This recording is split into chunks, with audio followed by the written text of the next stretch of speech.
20 ते 25 मिनिटं एक अर्धा तास नाही. बीएसआरला लगेच केला का फोन? फोन म्हणजे सर जमाव जेवढा होता की मला चान्स पण मिळाला नाही. मी काहीच करू शकला नाही कारण ते कोणाचं ऐकत पण एकदम त्याचा हात पण पकडला त्यांनी.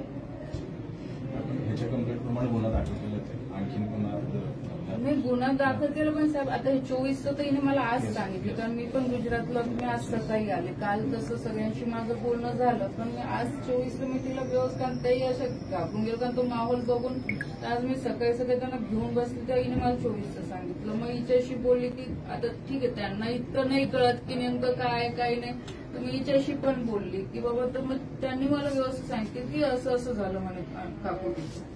तुझं दिदी नाव काय? खुशी. ह्या सगळ्या मैत्रिणी या सगळ्या ग्रुपमध्येच गेल्या होत्या आणि त्यांना म्हटलं की तुम्ही मुली मुली जाण्यापेक्षा या सगळ्यांना सोबत घेऊन जा म्हणजे कारण गर्दी असतेच तिथं दरवर्षीच आहे.